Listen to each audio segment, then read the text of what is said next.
Hello दोस्तों, आज हम कक्षा 12 के फिजिक्स में एक अच्छा क्वेश्चन लेकर आए हैं और 2025 एग्जाम की दृष्टि से। तो चलो अब इसको देखते हैं। एक क्वेश्चन है कि यम द्रव्यमान तथा क्यू आवेश का एक कण एक समान विद्युत क्षेत्र में ई में विरामावस्था से चलकर डी दूरी तय करता है, तो सिद्ध कीजिए कि कण द्वारा अर्जित वेग v equal to root 2 q e d अपान यम है। तो यहाँ पे एक जो कण है वह प्रारंभिक अवस्था से चला और डी दूरी तय किया। डी दूरी तय करके इसका वेग जो है अंतिम वेग v हो जाता है। तो v जो बनता है वो क्या है, ये सिद्ध करना है हमको।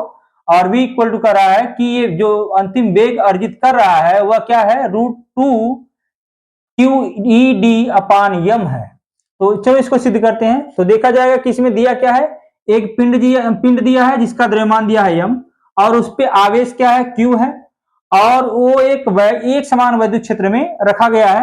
और जब एक समान विद्युत क्षेत्र में रखा गया है तो वो क्या करता है, विरामावस्था से चलकर d दूरी तय करता है और उसका अंतिम वेग v जो है वह हो जाता है रूट 2 q e d अपान m हो जाता है। तो यहाँ पे अगर कोई आवेश हो और एक समान विद्युत क्षेत्र हो E, तो यहाँ पे जो फोर्स लगता है, बल लगता है, वह आवेश और वैद्युत क्षेत्र के गुणनफल के बराबर हो जाता है। वैद्युत क्षेत्र और आवेश के गुणनफल के बराबर हो जाता है।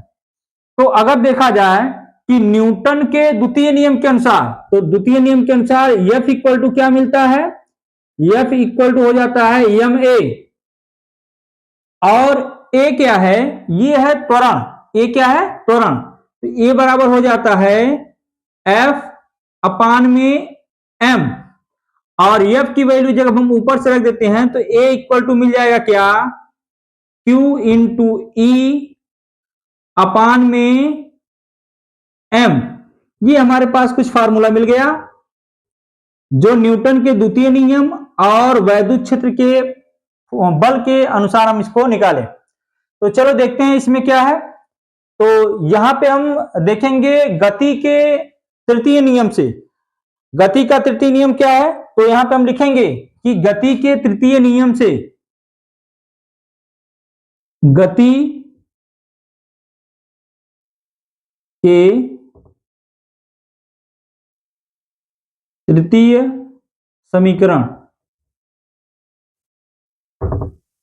गति के तृतीय समीकरण।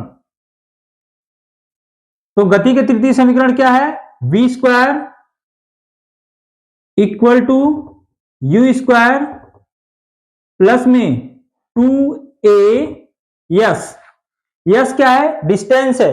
यहां पे हम देख लेते हैं कि कौन क्या है, वेरीफाई कर लेंगे। तो यहां पे हमारे पास फार्मूला क्या मिल गया, v square equal to u square plus 2a s. तो यहां पे जो v है वो अंतिम वेग है, अंतिम वेग, और जो u है वो प्रारंभिक वेग है। जो a है वह त्वरण है, और जो यस है वह दूरी है, जो कि इस प्रश्न में हमको ये दूरी d के हिसाब से हमको दर्शाई गई है।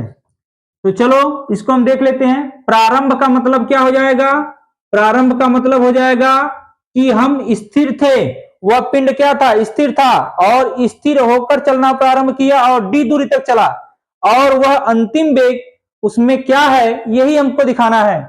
तो ये 0 हो जाएगा प्रारंभिक वेग। तो इस फार्मूले से हम क्या मिला हमको कि v square equal to 0 plus में 2a यस। यस के स्थान पे हम क्या लिख सकते हैं, डी लिख सकते हैं, क्योंकि डी क्या है, दूरी है, और दूरी हमको किससे प्रदर्शित में की गई है, डी से। तो हो जाएगा v square equal to 2ad, और 2ad का जब हम वैल्यू रखेंगे तो यहां पे हमको क्या मिलेगा, v equal to root 2 into A की वैल्यू क्या हो जाएगी, q इंटू ई,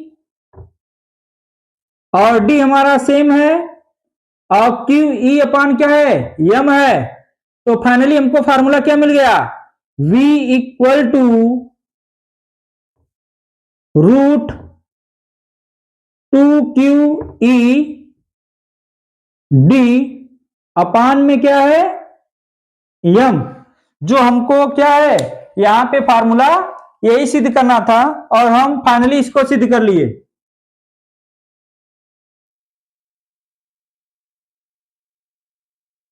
तो बहुत ही आसान तरीके से हम इसको क्या कर लिए, वेरीफाई कर लिए। तो चलो इसी के साथ हम इस वीडियो को समाप्त करते हैं, और अगले वीडियो में इस ऐसे ही इंपॉर्टेंट क्वेश्चन लेकर आएंगे।